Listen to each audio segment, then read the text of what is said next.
Here, in hierdie oggend wil ons U loof, ons wil U prys, U is goed vir ons, U seën vir ons. En Here, ons wil U vandag dank en net vir U sê, Here, ons kan nie anders as om opgewonde te wees oor die Here. Seën ons ook in hierdie dag saam met mekaar. Dankie U daarvoor. Dis 'n absolute voorreg om saam met U te wees. Amen. Ek wil graag begin om met julle te gesels oor julle pelgrimstog. Nou, wat is 'n pelgrim? 'n Pelgrim is iemand wat stap, maar nie ter wille van stap nie, maar stap omdat daar 'n doel is, en daai doel is nie net om punt B te bereik nie, maar om iets te ontdek van God en iets te ontdek van jouself. Hier is 'n paar stappers in die gemeente. Lindy is baie bekwaam, ek weet sy stap gereeld, sy neem ook mense om die Communo te gaan stap. Wie van julle het al so pelgrimstog geneem? Teresa weet ek is hier so in die gemeente, Olivier, sy is 'n kranige stapper. Wie van julle kan assosieer met dit? Of moet mens, kan ek sien, daar's nog 'n hand, daar's nog 'n hand, daar's nog 'n hand, ons is dankbaar. Maar ek wil graag met julle gesels oor julle stap met die Here. Julle wandeling met die Here. En dit is miskien goed om net vir 'n oomblik vir mekaar te sê, soos met enige proses wanneer jy begin stap, is daar 'n oomblik van opgewondenheid. Nee, daar's 'n stuk entoesiasme wat losbreek, en dis nou wanneer jy na die winkels toe gaan en jy kyk na nuwe skoene en jy besluit, en dis die opgewondenheid om te sê, hierdie jaar doen ons die Otter, of volgende jaar doen ons die, wat se roete is daar nog om te stap? Die Ligtoring. Daai ene. Maar is nou daai navorsing, en jy is so opgewonde om die paadjie te stap. In jou geloofslewe is dit baie dieselfde. Ons praat van die naïewe fase. Toe jy toe die Here ontmoet het. En onthou jy daai opgewondenheid, kinderlike opgewondenheid. Jy weet jy is opgewonde, maar jy weet nog nie mooi waaroor jy opgewonde is nie. Nee, dis 'n naïewe begin met die Here. En dan, as jy so nou in jou lewenswandel begin jy nou na 'n tweede fase toe stap, en dit is waar jy iets begin leer. Nee, ons noem dit die disippelskap in die geloofswêreld.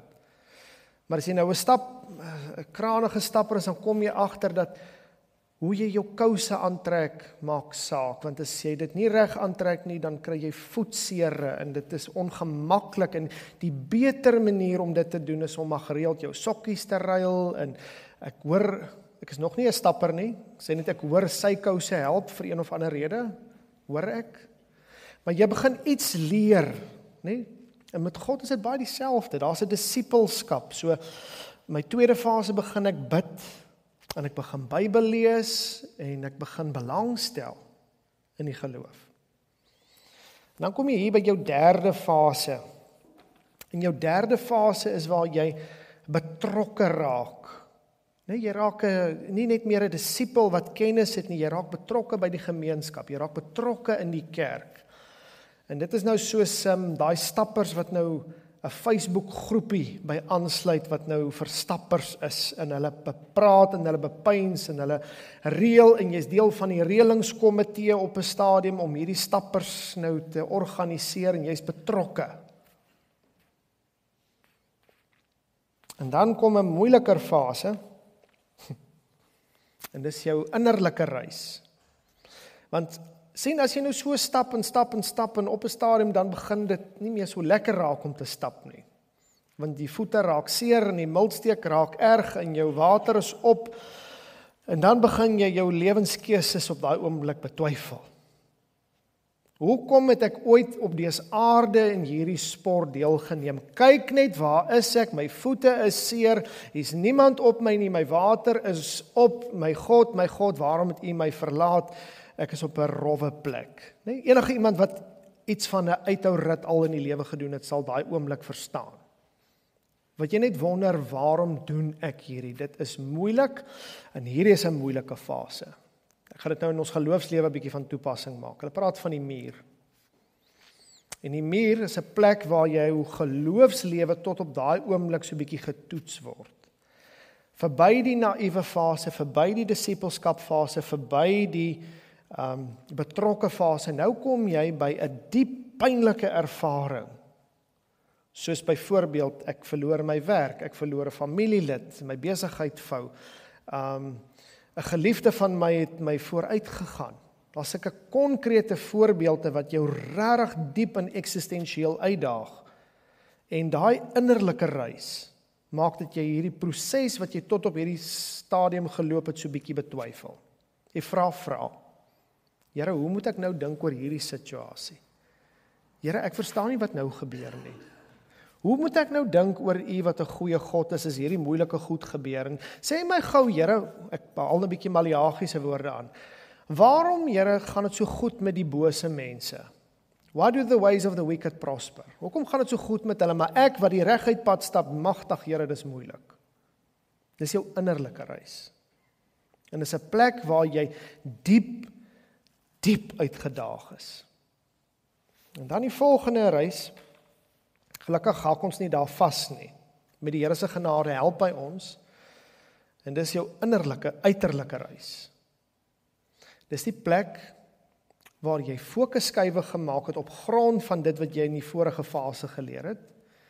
Waar jy sê, weet jy, ten midde en ten spyte van die moeilike in my lewe, ten midde en ten spyte daarvan het ek ontdek dat Christus by my in hierdie reis aangesluit het en hy het my nie gedrop nie. En dis omdat ek weet dat hy by my aansluit, dat ek nie nou boortjie oorgee, tou opgooi, maar moedig die toekoms in die oë kyk en sê ek beer voort. Ek lewe nou nie net meer vir myself nie, maar van die lesse wat ek daar geleer het in my vorige reis, help my nou om na buite toe te ontplof. Maar ek het waardevolle wysheid geleer. En die laaste gedeelte is waar jy op 'n plek kom waar jy vrede het. Vrede en 'n dieper geduld en groter liefde vir Christus. Dink aan iemand wat 'n lang pad gestap het en uiteindelik sit hulle nou daar by die wenstreep en hulle geniet met genoegdoening die moeilike pad wat hulle gestap het en in 'n oogwink is al die moeilik weg en verby. Want om hier te wees oortref alles in waarde. Maak dit vir julle sin dat julle so ook met die Here op pad is? Van 'n baie naïewe fase tot 'n plek van wasdom. Regte diepe wasdom. 'n Plek van vrede. En dit is die plek waar ons gewoonlik mentors in ons lewens ontmoet. Mentors met wysheid. Dus jy vra nie as jy by die muur is. Hier, fase 4. Vra nie vir iemand wat in die vorige fases is om jou te adviseer nie. Jy gaan vra vir daai persoon wat daai paadjie deurgestap het. Om te sê, help my en mentor my deur hierdie fase. Jy weet mos waarvan jy praat. Nou die rede hoekom ek graag hierdie met julle deel, is omdat ek besef in ons konkrete lewe is daar vele sulke voorbeelde wat ons wiele eenvoudig pap maak.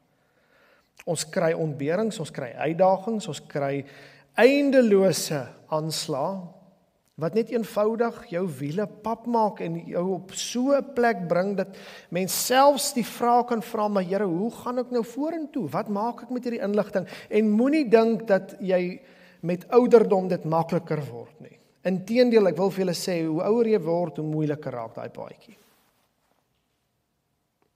Ek probeer julle nie bang maak nie, ek probeer net sê, as jy kom op die plek waar jou vriende doodgaan, jou kinders begin doodgaan, en ek wil regtig julle nou nie donker maak en doom and gloom nie. Ek begin met 'n baie bepaalde rede op hierdie punt. Want daar's 'n ongelooflike goeie verhaal van mense wat op daai punt is en die Here Jesus hulle ontmoet en hulle beweeg van punt A na punt B waar B 'n beter plek vir hulle is. En hulle name is die Emmausgangers. Lukas 24. Lukas 24 kan julle oopmaak. En ons gaan saam lees daarso vanaf vers 13.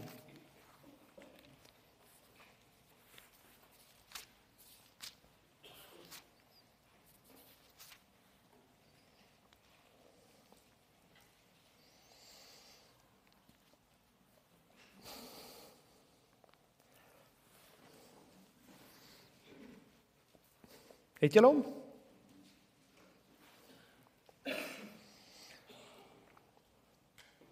En kyk, juis op die dag was 2 van hulle op pad na 'n dorpie met die naam Emmaus, 60 stadion van Jerusalem af. Ander vertaling gaan vir jou sê 11 kilometers.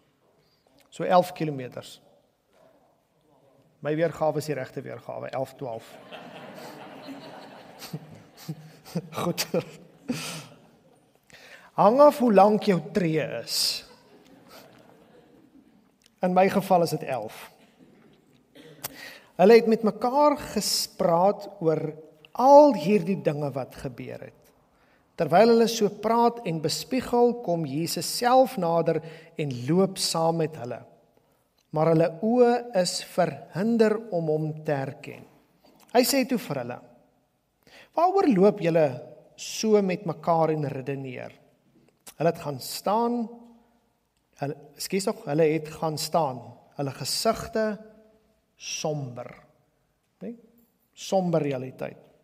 Een van hulle met die naam Kleopas het hom geantwoord: "Is u die enigste vreemdeling in Jerusalem wat nie weet van die dinge wat in hierdie dae in die stad gebeur het nie?" Hy vra vir hulle: "Watter dinge?" En hulle antwoord hom: "Die dinge, dit wat gebeur het met Jesus van Nasaret, 'n profeet magtig in woord en daad, in die oë van God en die hele volk, en hoe die leierpriesters en ons volksleiers hom oorgelewer het om ter dood veroordeel te word en hom laat kruisig het. Ons het bly hoop dat dit hy is wat Israel gaan verlos. Maar intussen is dit nou al die 3de dag vandat dit gebeur het. Sommige vroue uit ons geleedere het ons ook boonop ontstel. Hulle was vanoggend vroeg by die graf, en toe hulle sy liggaam nie vind nie, het hulle kom vertel dat hulle 'n visioen gesien het van engele wat sê dat hy leef. 'n Paar van ons het na die graf gegaan en dit net so daar aangetref soos die vroue gesê het, maar hom het hulle nie gesien nie. Ons stop net eers daar. Ek dink die rede hoekom ek graag net hier eers die handrem vir 'n oomblik wil optrek, is om te wys, nommer 1, die hart van Christus. Ek weet nie van julle nie, maar as ek, en ek is dankbaar, ek is nie hy nie. Maar was my eerste agenda sekerlik om daar op 'n groot publieke toneel seker te maak dat almal weet ek het opgestaan. Ek sou dit van die balkonne wou afskreeu en juig, maar nie Jesus nie. Jesus kies baie doelbewus om uit 'n baie diep pastorale omgee vir sy kinders, vir sy werklike kinders, homself te gaan openbaar. Mense soos Petrus, wat hom verloon het en nodig het om die opgestane Heer te sien. Thomas, wat nie glo nie op daai stadium en onseker is oor die nuus. 'n Klomp van hulle wat totaal ontnigter is en net glad nie weet wat om van hierdie situasie te maak nie. En ook hierdie Emmausgangers, wat as ons baie mooi gaan dink oor hoe hulle dink op daai stadium, hulle het weggestap van Jerusalem. Hulle het na Jerusalem toe gegaan met hoop. En Jerusalem word die plek van hulle totale teleurstelling. Dit was 'n flop. Hierdie hele reis wat ons deurgegaan het, al hierdie kilometers wat ons geloop het, was nutteloos. Ons Messias is dood. Dis hulle wêreldperspektief. Alles waarop ons gehoop het, is tot niks. En ek wil hê julle moet baie mooi sien dat hulle absoluut moedeloos was, sonder hoop. Hoekom? Want sonder die wederkoms, sonder dat hy opgestaan het, watter hoop is daar vir jou? Kom ek vra vir julle 'n baie eerlike vraag. As daar geen opstanding van die vlees is en daar is nie 'n lewe hierna nie, hoe sal jy leef? Wat is die punt? Wat is die punt? As ek maar net 'n stelsel is van biologiese materie wat aan mekaar geweef is en ek leef en ek gaan eendag maar net warm kos word, wat is die sin van my bestaan? Julle verstaan, ek sê dit baie nihilisties op hierdie stadium en sarkasties, omdat ek juist wil sê, is sonder dat Christus opstaan, is daar geen sin en betekenis in die lewe nie. Want waarvoor leef ek? So jy het mense wat in sak en as terugloop, weg, teleurgesteld, sonder hoop. Hulle teologiese wêreld is in krisis. En wat vir my baie goed is, wat ek wil hê julle moet raak sien, 2 vrae wat Jesus aan hulle vra. En die vraag hoekom ek dit graag vir julle wil uitwys, is Jesus vra vir hulle om in die eerste plek op 'n baie pastorale manier hulle seer te deel. Van watter dinge? En dit gee vir hulle die geleentheid om met Jesus baie eerlik te wees. Here, ons is teleurgesteld, want ons het gedog dat hy die koning gaan wees. En uiteindelik gaan ons nou van hierdie slaaf van hierdie Romeinse ryk, en uiteindelik het ons het gehoop dat hy die Messias is, en ons is diep teleurgestel. Dis vraag nommer 1. En die oomblik as God vra, ek het dit by vele kere al gesê, maar let op, hy vra dit nie omdat hy nie weet nie. Hy vra sodat jy tot nuwe insig kan kom. En waarom vra hy hierdie vraag? Sodat mense die diepte van hulle verlies en teleurstelling kan verwoord. So die praktiese van ons lewens is, jy gaan in jou reis met God, gaan jy deur presies dieselfde gaan waar jy ook op 'n plek kom waar jy sê, ag nee, wat Here, ek het hierdie probeer en dit het toe nou nie gewerk nie, dis 'n groot flop, kom ek gaan stap maar net 'n ander pad, want blykbaar is hierdie geloof van my hou nie water nie, hy het nie genoeg substansie nie, ek is teleurgesteld. Miskien gaan jy ergens by daai plek kom. Miskien het jy hoop waarop jy gehoop het 'n sekere uitkoms en jy het gehoop dat God sal ingryp op 'n bepaalde oomblik en dit het toe nou nie gebeur soos wat jy gehoop het dit gaan gebeur nie. En dit is vir ons enorm van waarde om met God blaatante en eerlike gesprekke te kan voer. Weet u nie dan wat gebeur het in hierdie afgelope dae nie? Tuurlik weet Jesus. Daar is niemand in die heelal wat presies weet wat in hierdie tyd gebeur het nie. Jesus weet. Wat is die toepassing? Jesus verstaan jou waarskynlik beter as wat jy jouself verstaan. So dit maak vir jou die deur oop om met God, die God van die heelal, die absolute rouheid, die naakheid van jou belewenis tentoon te stel en te sê, Jesus, hier is ek. Hier is ek. Sien my raak. Maar dan kom hy en hy vra 'n tweede vraag.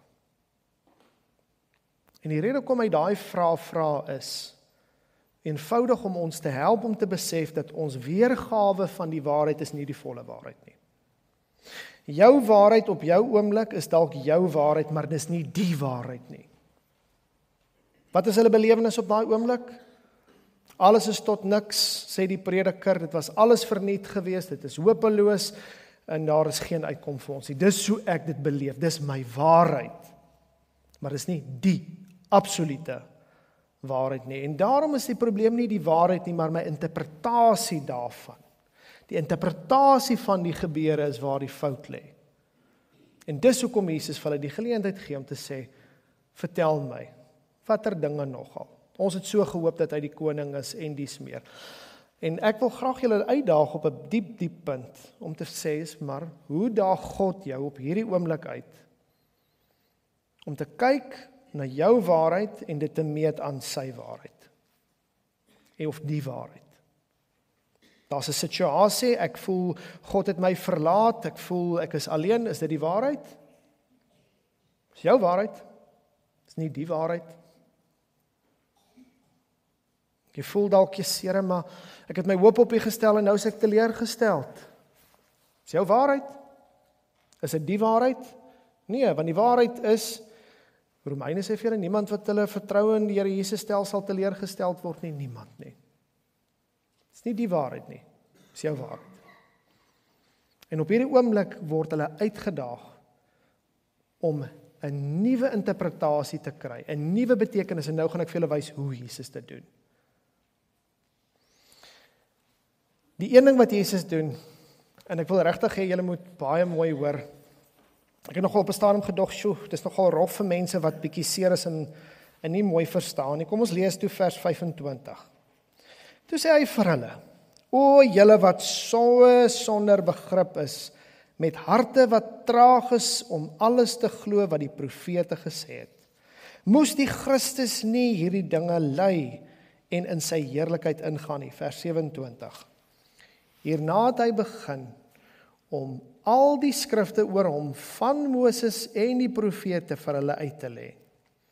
Toe hulle nader kom aan die dorpie waarin hulle op pad was, het Jesus voorgegee dat hy verder wil reis. Maar hulle het sterk by hom aangedring, bly by ons, want dit is amper aand en die dag is reeds verby.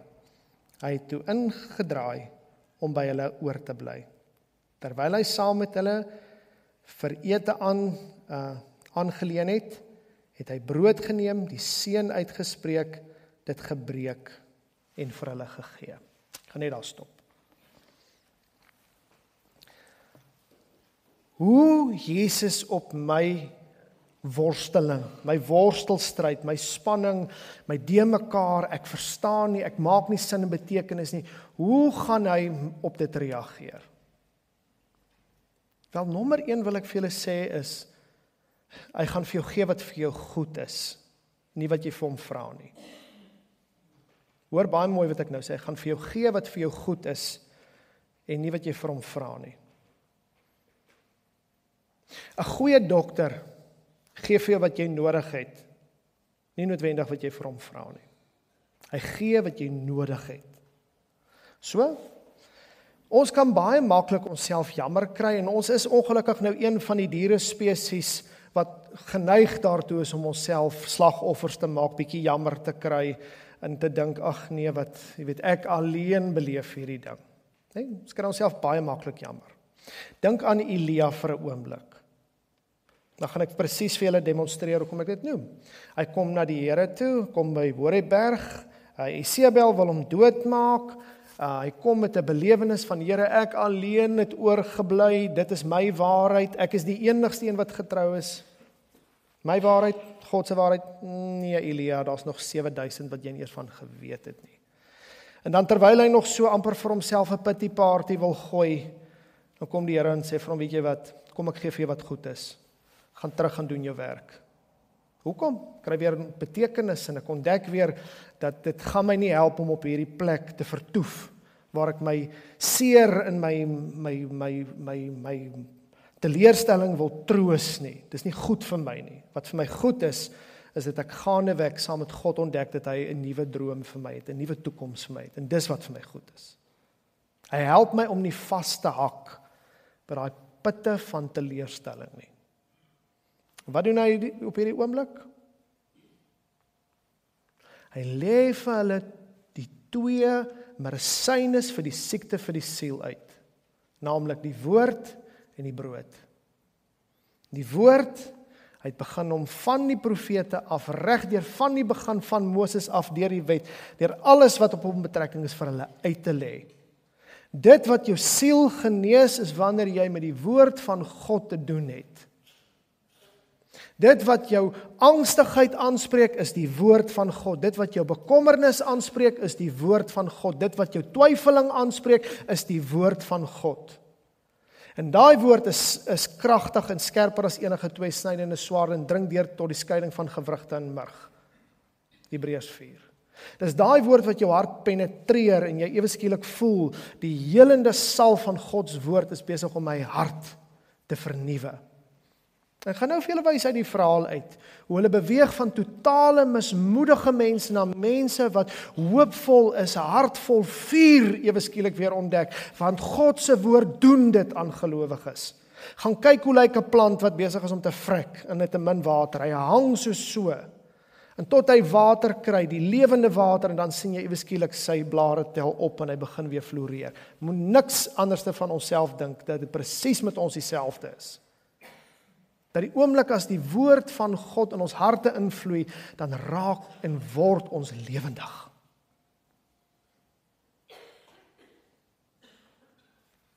Maar hy doen iets verder as dit. Hy preek nie net vir hulle nie.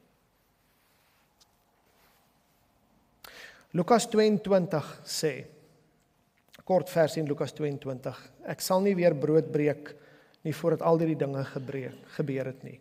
Het julle opgelet dat na die opstanding hoeveel keer Jesus brood breek? Hy doen dit met Johannes, hy doen dit met die ander disippels, hy doen dit nou met die Emmausgangers. Jesus breek op vele kere brood. Hoekom? Want die oomblik as ons die brood sien breek, en hoekom nie die beker nie? Want die beker het hy klaar gedrink. Hy het die beker klaar gedrink. Maar wanneer hy brood breek, deel hy weer eens, julle is met my en ek met julle, die gemeenskap. Hierdie is nie net kopkennis nie, ek is besig om julle harte en julle emosie te verander. En dit is wanneer ek weer ontdek dat ek so intiem met God is, hy is waaragtig in hierdie oomblik by my, hy is so tasbaar by my, ek voel en ek sien en ek ruik en ek beleef die opgestane Heer is nou by my in hierdie situasie. 'n Plek van absolute intimiteit met God. En dit transcendeer slegs kopkennis.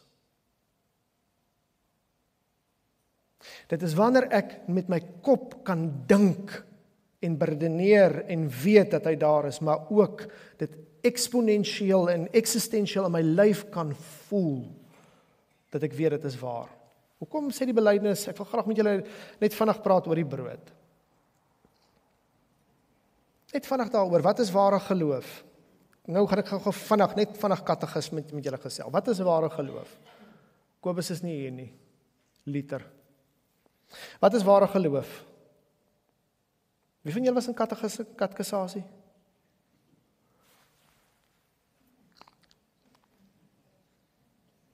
O, genade. Gereformeerdes van julle doppers hier?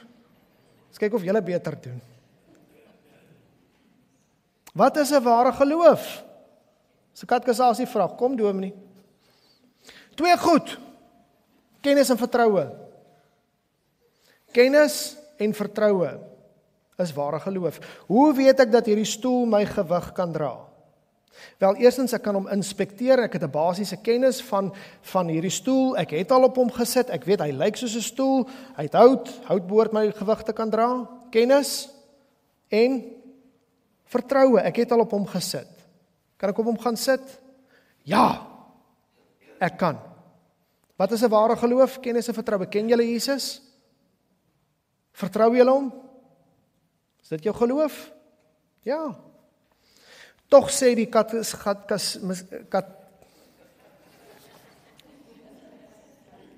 Okay. Hier is baie verwarrende woorde tussen katekisasie, katekismes, katekisante en kategese. Dit raak nogal te mekaar. Maar wat die katekismes vir ons leer, is die volgende. Dat hoe versterk hy my? Hy versterk my juis my geloof deur die nagmaal.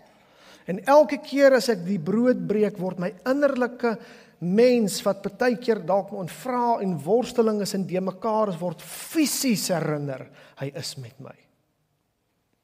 Ek word fisies daarvan oortuig, nie net in die kop nie, maar die oomblik as ek daai brood neem en ek sit dit in my mond, dan hoor ek so seker soos wat God leef, so seker as wat ek hierdie kan vashou, so seker weet ek, dat hy die brood gebreek het en vir my gegee het, gesê het, jy's myne. En dis hoekom hy die brood breek, sodat mense nooit die kernwaarheid van die evangelie moet vergeet nie. En nou sluit ek af. Kom ons kyk hoe mense lyk wat verander is in hierdie proses.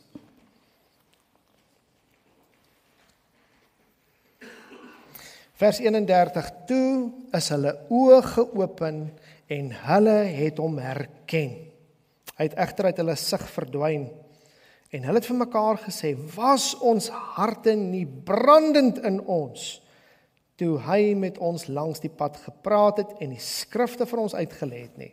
Hulle het onmiddellik opgestaan en na Jerusalem teruggekeer, waar hulle die 11 en die ander saam met hulle by mekaar gevind het. En hulle het gesê, die Here is werklik uit die dood opgewek en hy het aan ons, Simon, verskyn.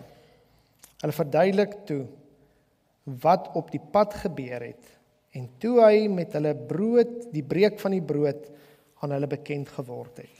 Nou ek eindig met hierdie teksgedeelte, want ek wil graag vir julle wys hoe mense wat in sak en as loop, 'n ontmoeting met die Here Jesus het, deur die woord en deur die brood van die lewe gevul word, en nou keer hulle terug na daai plek van pyn en ontbering en teleurstelling.